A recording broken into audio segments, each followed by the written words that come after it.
13절입니다. 예수께서 빌립보 가이사랴 지방에 이르러 제자들에게 물어 이르시되 사람들이 인자를 누구라 하느냐? 이르되 더러는 세례 요한, 더러는 엘리야, 어떤 이는 예레미야나 선지자 중에 하나라 하나이다. 이르시되 너희는 나를 누구라 하느냐? 시몬 베드로가 대답하여 이르되 주는 그리스도시요 살아계신 하나님의 아들이시니이다. 예수께서 대답하여 이르시되 바요나 시몬아 네가 복이 있도다. 이를 내게 알게 하신 이는 혈육이 아니요 하늘에 계신 내 아버지시니라. 또 내가 내게 이르노니 너는 베드로라. 내가 이 반석 위에 내 교회를 세우리니 음부의 권세가 이기지 못하리라. 내가 천국 열쇠를 내게 주리니 내가 땅에서 무엇이든지 매면 하늘에서도 매일 것이요 내가 땅에서 무엇이든지 풀면 하늘에서도 풀리리라 하시고 이에 제자들에게 경고하사 자기가 그리스도인 것을 아무에게도 이르지 말라 하시니라. 아멘. 어쩌면 오늘날 교회는 세상에 천덕꾸러기가 되어버렸는지도 모릅니다. 이 천덕꾸러기라 하는 말은 천대를 받는 말썽꾸러기라 하는 그런 의미입니다. 세상의 빛과 소금이 되어야 할 교회가 오히려 세상에 부담을 주고 세상의 손가락질을 받고 세상의 조롱과 비난의 대상이 된 것이 오늘날 많은 경우에 우리가 보는 교회의 모습입니다. 심지어 어떤 분들은 이제는 더 이상 교회가 필요 없다 그렇게 말을 하기도 합니다. 교회에 대한 기대와 소망을 다 접고 이제는 그냥 나 혼자서 조용히 예수 믿고 싶으니까 그냥 제발 날 그냥 혼자 버려두라고 그렇게 이야기하는 분들을 만나기도 합니다. 그래서 지난 10년, 20년 동안에 한국 교계에 생긴 현상 중에 하나가 교회 이탈 현상입니다. 사람들은 그걸 재미있는 말로 가난한 성도라 그렇게 부르긴 하지만 그러나 참 비극적인 슬픈 그런 교회 이탈 현상이 일어나고 있습니다. 통계에 의하면은 지금 한국 교회의 기독교인들 중에 약 100만 명 정도가 교회를 출석하지 않고 교회 밖에서 신앙생활을 하고 있다고 합니다.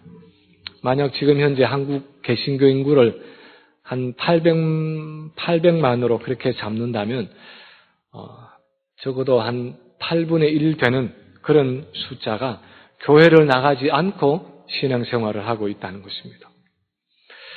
우리 이민교회의 경우는 얼마나 그런 분들이 있는지 통계가 나와 있지 않지만 어쩌면 한국 교회에 못지 않은 그런 숫자들이 교회에 나오지 않고 나름대로 예수를 믿는다고 이야기를 하고 있는지 모릅니다.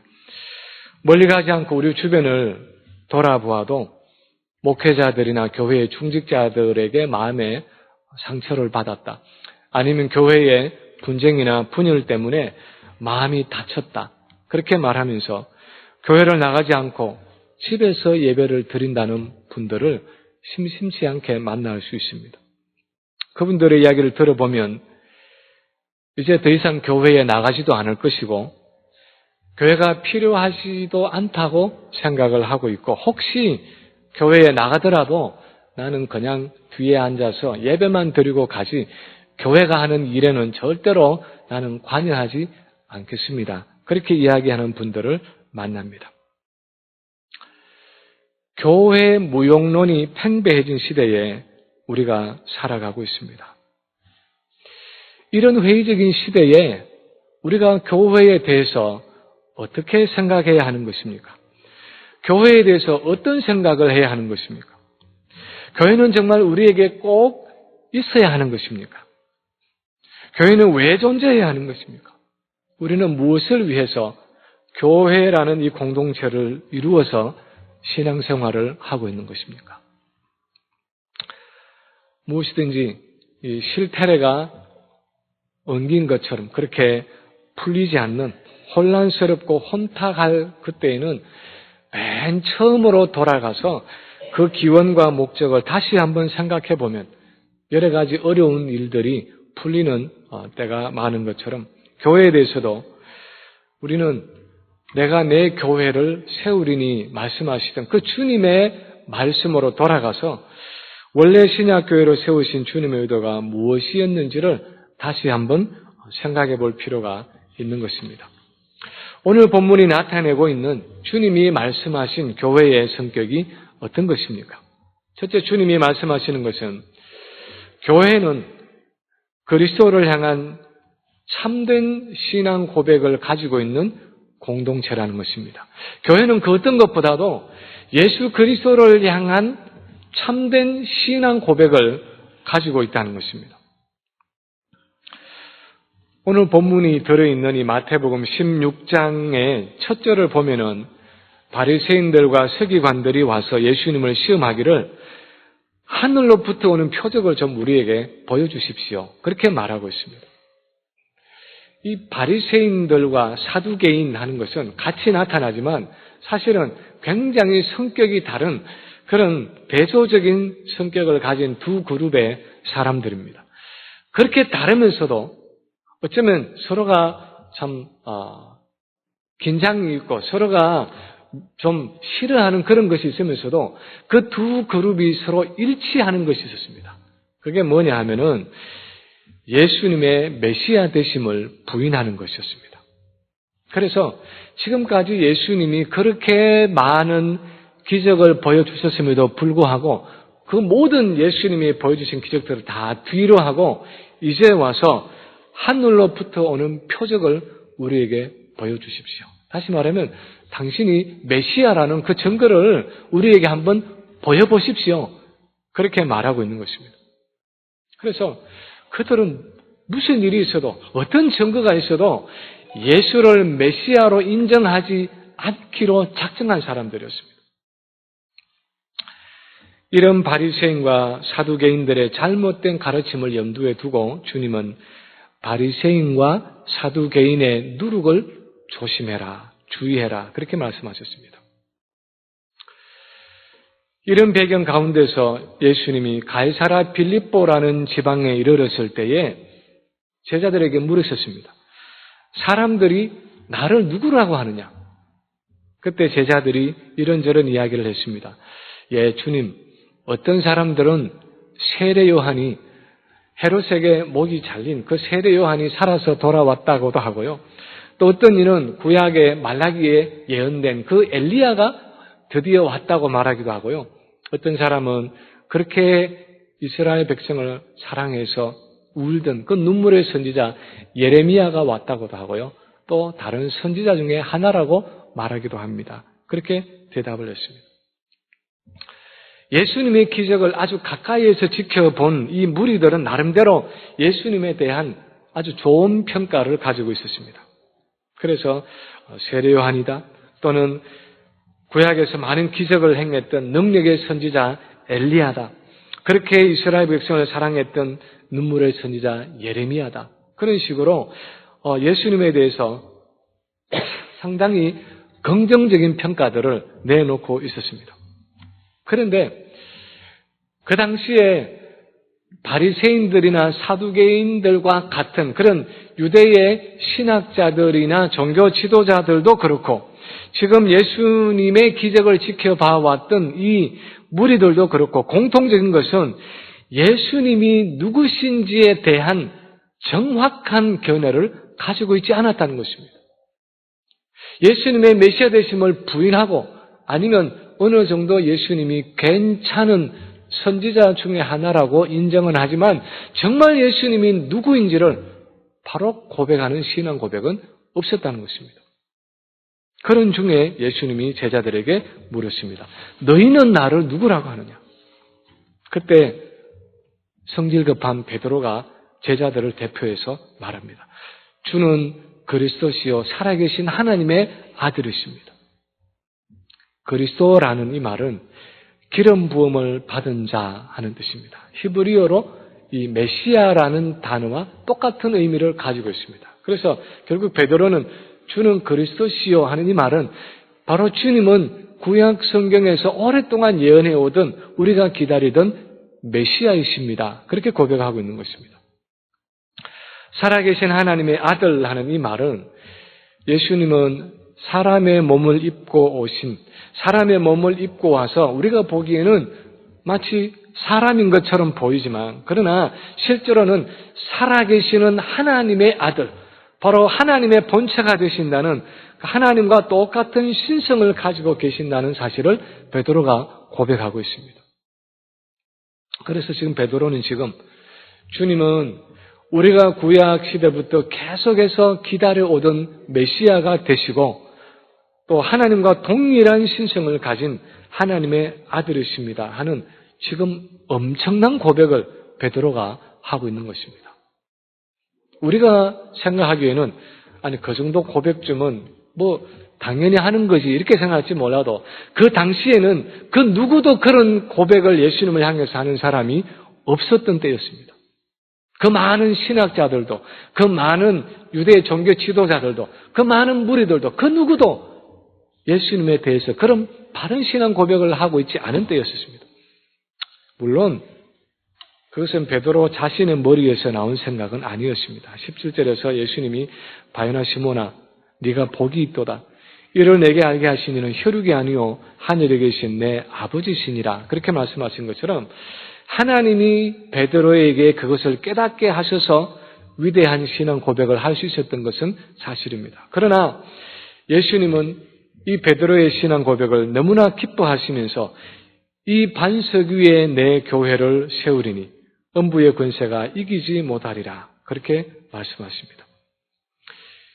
베드로의 이 신앙 고백이 바로 앞으로 베드로를 통해서 베드로와 그 제자들을 통해서 이루어질, 세워질 교회의 기초가 된다고 말씀하십니다.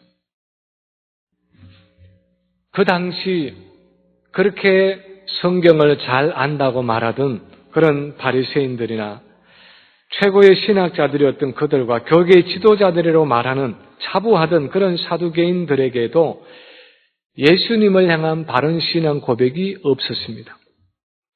그렇게 예수님을 따라다니면서 떡을 먹고 병을 고치던 무리들에게도 예수님이 누구신지에 대한 바른 신앙 고백이 없었습니다. 그러나 유일하게 베드로를 중심으로 한 이 12 제자들에게 하나님은 영적인 눈을 열어주시고 영적인 귀를 열어주셔서 예수님이 누구이신지를 바로 보게 하시고 바로 알게 하시고 바로 고백하게 하셨습니다. 주님이 메시아 되시고 살아계신 하나님의 아들이시라는 그 중요한 신앙 고백이 그렇게 많은 사람들 가운데서도 유독 그 12 제자들을 중심으로 한 그 교회에 주어졌다는 것입니다. 교회가 무엇입니까? 오늘날 세상에 많은 사람들이 있고 많은 단체들이 있지만 교회를 교회되게 하는 그 독특함이, 교회의 독특함과 고유함이 어디에 있습니까? 그것은 교회만이 예수 그리스도를 향한 바른 신앙 고백을 가지고 있다는 것입니다. 온 세상이 예수님이 메시아이신 것을 인정하지 않고 많은 사람들이 그냥 예수님은 이 세상에 오신 소크라테스나 공자나 석가나 마호메트나 그런 사람들처럼 그냥 위대한 성현 중에 하나다 그렇게 말을 하고 예수는 새로운 종교의 창시자의 하나다, 사랑과 선한 삶을 가르치기 위해서 오신 훌륭한 윤리 도덕적인 그런 선생이다 그렇게 생각하지만 예수 그리스도는 세상을 구원하는 메시아가 되시고 하나님의 아들이라는 그 사실을 바로 고백하고 바로 선포할 수 있는 공동체는 이 세상의 많은 사람들 중에, 많은 그룹들 중에 오직 교회밖에 없다는 것입니다. 예수 그리스도가 길이고 진리고 생명이 되신다는 사실을 고백하고 그렇게 가르치고 선포할 수 있는 공동체는 교회밖에 없다는 것입니다. 오늘날 많은 사람들이 어떤 종교를 믿든지 다 구원을 얻을 수 있다 하는 종교다원주의를 말하고 있습니다. 심지어는 캐톨릭에서까지 다른 종교에서도, 다른 불교나 이슬람교나 어떤 종교를 믿든지 그냥 산꼭대기에 올라가는 길이 많듯이 그냥 구원을 얻을 수 있다. 그렇게 말을 하는데 그런 종교다운주의에 대항해서 예수 그리스도만이 길이 되시고 진리가 되시고 생명이 되신다는 사실을 고백하고 배타적이고 독선적이라는 비난을 받으면서도 그 진리를 계속해서 지키고 선포할 수 있는 공동체가 어디에 있습니까? 사랑과 포용이라는 그런 이름 아래 동성애자들을 그대로 받아들이고 동성결혼도 정상적이라고 말하는 이 시대의 흐름을 역행해서 그것은 하나님의 창조의 원리에 역행하고 어긋난다고 가르치고 선포할 수 있는 공동체가 어디에 있습니까? 모든 사람들이 자기의 성공과 행복을 추구하며 쫓아가는 이 시대에 우리 인생의 목적은, 우리 인간이 존재하는 목적은 하나님을 영화롭게 하고 그분을 영원토록 즐거워하는 것이라고 말하면서 이 시대의 가치관에 도전할 수 있는 그런 사람, 그런 공동체가 어디에 있습니까? 교회를 진정으로 교회되게 하는 것은 세상이 가지고 있지 않은 예수 그리스도에 대한 바른 신앙 고백을 가지고 있다는 것입니다. 세상에서는 도저히 찾을 수 없는 성경적인 가치관을 교회인 우리가 가지고 있다는 것입니다.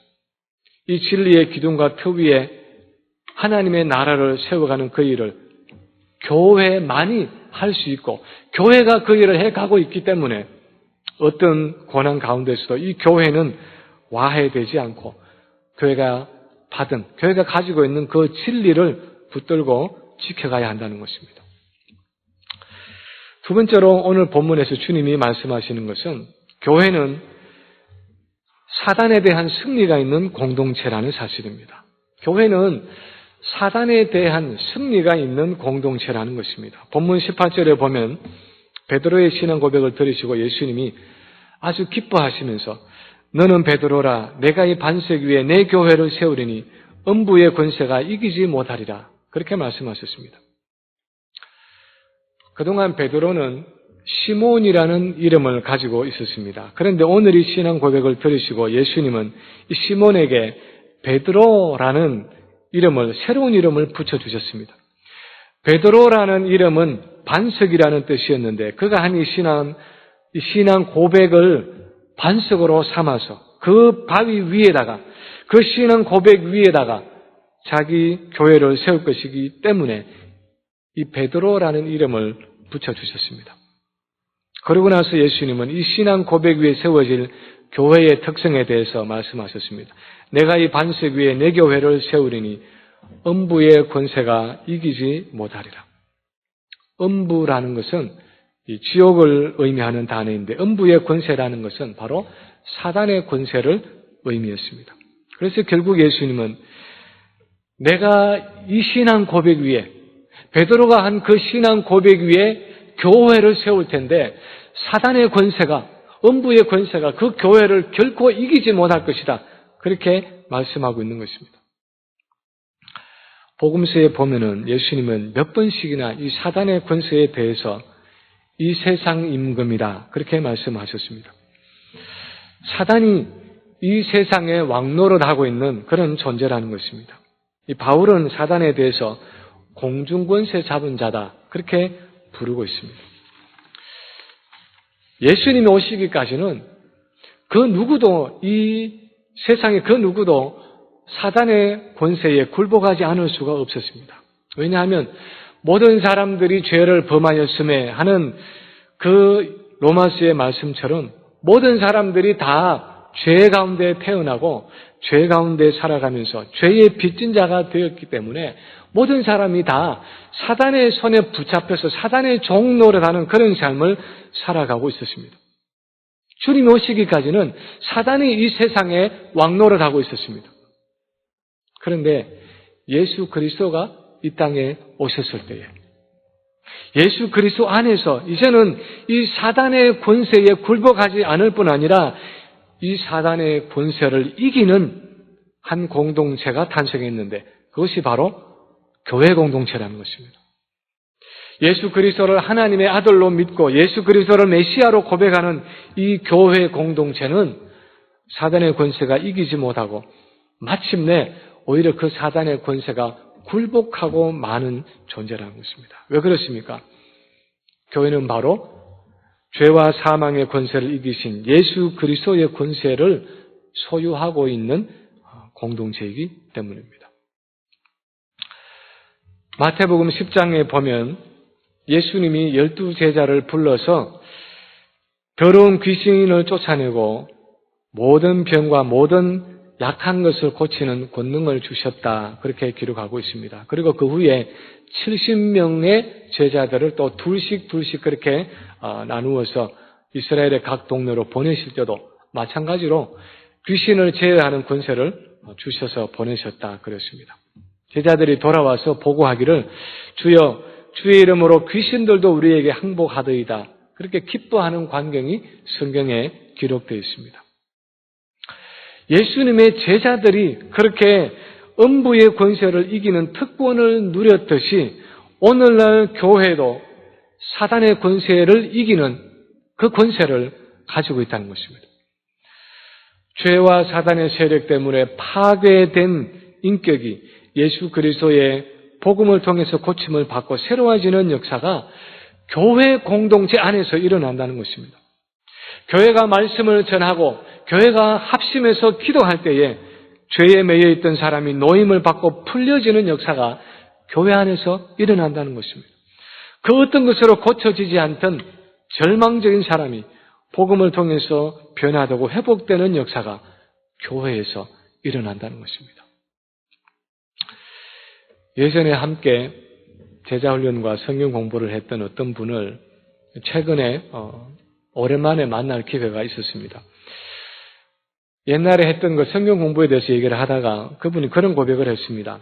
목사님, 사실 그 성경 공부 때문에, 그때 했던 성경 공부 때문에 제가 한 15년간이나 그렇게 끊지 못했던 담배를 끊게 됐습니다. 그런 고백을 했습니다. 제가 물었습니다. 그 15년간이나 담배를 끊지 못했으면 참 어려웠을 텐데 어떻게 그 담배를 끊게 됐습니까? 그렇게 더 구체적으로 물었더니 그분이 그런 대답을 했습니다. 성경 공부 중에 우리 몸은 하나님이 거하시는 성전이라는 그 말씀을 공부할 때 제 마음속에 하나님이 거하시는 그 성전을 내가 계속해서 이렇게 더럽혀서는 안 되겠다 하는 그 마음이 너무너무 강하게 마음에 들어와서 그 다음부터는 그 일을 계속할 수가 없게 됐습니다. 그 생각이 너무나 강해서 제가 그 일을 계속할 수가 없었습니다. 그렇게 고백을 했습니다.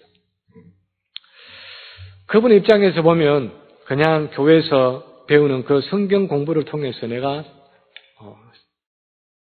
나쁜 습관을 끊었다 그렇게 생각을 할지 모르겠지만 사실 영적으로 보면 교회 공동체에서 나누는 그 말씀을 통해서 성령께서 그분 심령 속에 친히 역사해 주신 것입니다. 그래서 그 긴 세월 동안 내 스스로 하지 못하던 그 일을 하나님의 능력으로 그 심령 속에 역사하셔서 가능하게 해 주신 것입니다. 담배를 끊는 일뿐 아니라 우리 삶에는 사단이 우리를 얽으면은 많은 죄의 습관들이 있습니다. 죄의 습관 정도가 아니라 사람의 인격과 삶을 파괴해가는 사단의 많은 역사들이 있습니다. 우리 안에 있는 하나님의 형상을 파괴하고 우리가 오히려 사단의 형상으로 살아가게 하는 많은 죄의 공격들이 있습니다.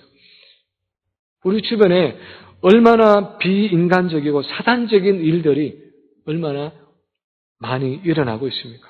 알코올 중독과 마약 중독과 성적인 타락과 분노와 혈기와 살인과 얼마나 많은 사단의 공격들이 있습니까?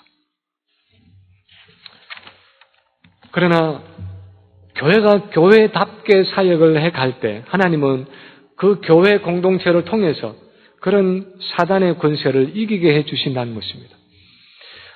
음부의 권세가 이기지 못하는 그 그리스도의 능력을, 그 권세를 교회에 부여하셨기 때문에 교회는 이 땅에서 사단이 지배하고 있는 세상을 고치고 치유하는 그 역할을 감당할 수 있는 유일한 공동체라는 것입니다.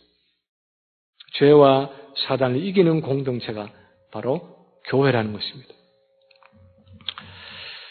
세 번째로 교회는 천국 문을 열어서 영혼을 구원하는 공동체라고 말씀하고 있습니다. 그 마이크의 베이스를 조금만 내려주시면 좋겠습니다. 교회는 천국 문을 열어서 영혼을 구원하는 공동체라고 말씀을 하고 있습니다. 베드로는 이 베드로의 신앙 고백을 들으시고 예수님은 제자들의 이 사도들의 대표가 되는 베드로에게 이렇게 말씀하십니다. 19절에 보면 내가 천국 열쇠를 내게 주리니 내가 땅에서 무엇이든지 매면 하늘에서도 매일 것이요 내가 땅에서 무엇을 풀면 하늘에서도 풀리리라. 그렇게 말씀하셨습니다. 열쇠라는 것이 무엇입니까? 열쇠라는 것은 어떤 잠겨져 있는, 닫혀져 있는 그 문을 열고 들어갈 수 있는 특권이고 권세입니다. 천국 열쇠라는 것은 천국 문을 열고 들어갈 수 있는 권세라는 것입니다. 다시 말하면 잃어버린 영혼을 하나님 계신 천국으로 인도할 수 있는 권세입니다. 그 교회 공동체가 잃어버린 영혼을 위해서 기도하고 베드로가 했던 그 신앙 고백을 선포하고 가르칠 때 하나님이 천국 문을 열어주셔서 그 영혼을 받아주시겠다는 의미입니다. 베드로가 했던 그 신앙 고백, 그 진리의 말씀, 그 천국 복음이 수많은 영혼들이 천국 문을 열고 들어갈 수 있는 열쇠가 된다는 것입니다. 예수님은 같은 맥락의 말씀을 18장 18절 이하에서도 그렇게 표현하셨습니다. 진실로 너희에게 이르노니 무엇이든지 너희가 땅에서 매면 하늘에서도 매일 것이요 무엇이든지 땅에서 풀면 하늘에서도 풀리리라. 진실로 다시 너희에게 이르노니 너희 중에 두 사람이 땅에서 합심하여 무엇이든지 구하면 하늘에 계신 내 아버지께서 저희를 위하여 이루게 하시리라. 두세 사람이 내 이름으로 모인 곳에는 나도 그들 중에 있느니라. 두세 사람이 예수 그리스도의 이름으로 모인 곳, 그 교회 공동체가 천국 문을 열기 위해서 영혼의 구원을 위해서 예수 그리스도의 이름으로 합심해서 기도할 때 그 기도를 하나님께서 들으시겠다는 것입니다. 예수 그리스도를 주로 고백하는 우리 교회 공동체에 하나님이 세상을 구원하는 그 특권을 부여해 주셨다는 것입니다. 실제로 오순절에 성령이 임했을 때에 그 주님이 하셨던 약속이 이루어졌습니다.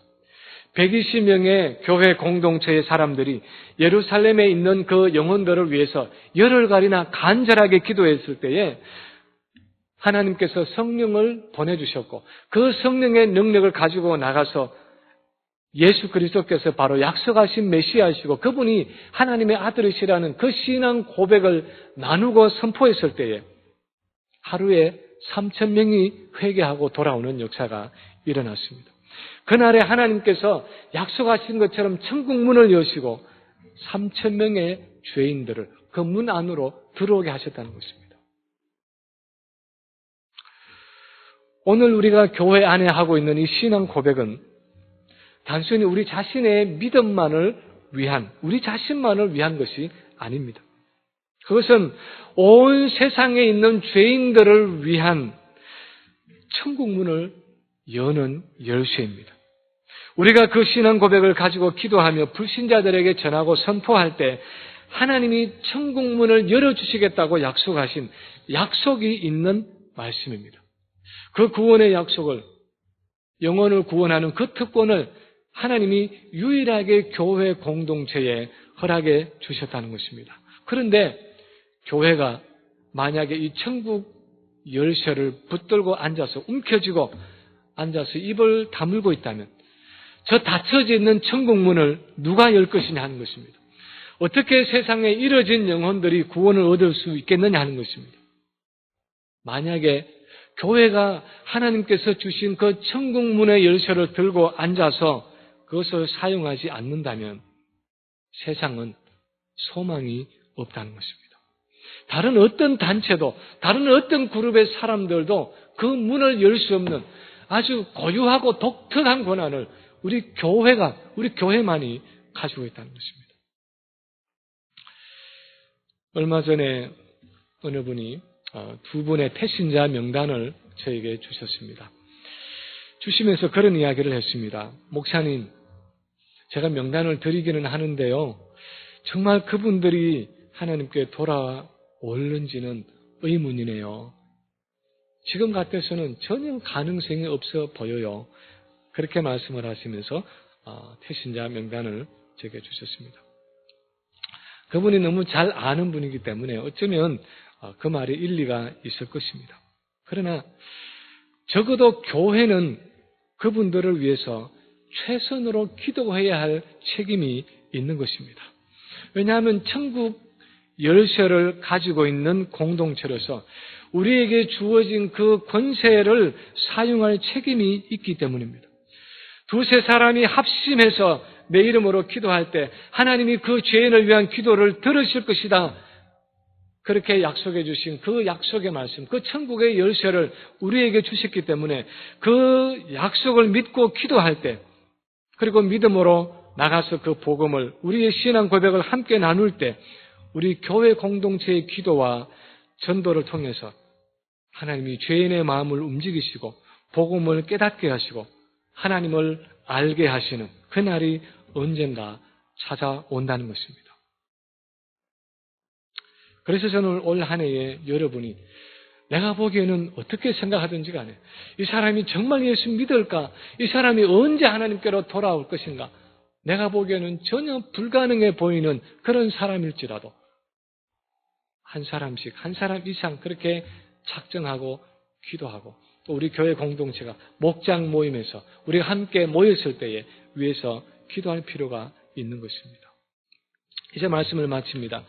오늘날 세상의 유일한 소망은 교회입니다. 국가가 소망이 아니라, 학교가 소망이 아니라, 기업이 소망이 아니라 교회가 소망입니다. 세상의 모든 기관을 다 끌어모아도 할 수 없는 아주 독특한 그 일을 교회가 할 수 있습니다. 교회는 예수 그리스도가 메시아 되시고 하나님의 아들이 되신다는 그 진리의 말씀을 보존하는 유일한 공동체입니다. 영적으로 사단의 권세를 이기고 사람의 영혼을 고치고 치유할 수 있는 유일한 공동체입니다. 이 땅에서뿐 아니라 사람의 영혼을 고치고 사람을 영원한 천국으로 인도하는 천국의 열쇠를 가진 유일한 공동체가 바로 우리 교회 공동체입니다. 그러므로 교회는 이 땅의 유일한 소망입니다. 이 교회를 통해서 하나님이 세상을 구원하십니다. 그래서 우리는 이 교회를 사랑해야 하는 것입니다. 눈물을 머금고 이 교회를 마지막까지 사랑해야 하는 것입니다. 상하고 찢기고 한없이 연약하고 부패해 있지만 이 그리스도의 몸인 교회를, 이 지상의 지역 교회들을 건강한 교회로 세워가기 위해서 발부둥 쳐야 하는 것입니다. 그래서 그리스도의 몸인 교회가 능력 있게 이 땅 가운데서 움직일 수 있도록 해야 하는 그 일이 우리의 손에 달려있는 것입니다. 그런 이유 때문에 우리는 교회가 아무리 부패하고 연약해도 교회 무용론을 펼칠 수 없는 것입니다. 교회가 필요 없다, 그렇게 말해서는 안 되는 것입니다. 마치 부상병처럼 피 흘리면서 절뚝거리는 교회일지라도 이 시대의 교회를 부둥켜 안고 울면서 끝까지 걸어가야 하는 것입니다. 우리 후대에는, 우리 후세대는 좀 더 건강한 교회가 될 수 있도록 우리 자녀들을 잘 양육하고 순수한 믿음을 물려주는 그 일을 우리가 계속해서 해 나가야 하는 것입니다. 이제 우리가 함께 부르기 원하는 찬양은 우리를 사용하소서 하는 찬양입니다. 이 찬양의 내용은 교회는 이 땅의 유일한 소망이기 때문에 교회를 교회되게, 예배를 예배되게 우리를 사용해 달라는 찬양입니다. 오늘 우리가 이 찬양을 같이 부를 때, 함께 찬양할 때 우리 교회가 크든지 작든지 간에 우리를 사용하셔서 교회를 교회되게 하시고 예배를 예배되게 해달라고 그렇게 찬양하고 기도했으면 좋겠습니다. 진정으로 이 세상에 소망이 되어서 세상을 고치고 치유하는 그런 공동체가 되도록 빛과 소금으로 살아가는 생명력 있는 교회가 되도록 그렇게 소원하면서 우리가 함께 이 찬양 부르고 함께 기도하는 시간을 가지겠습니다.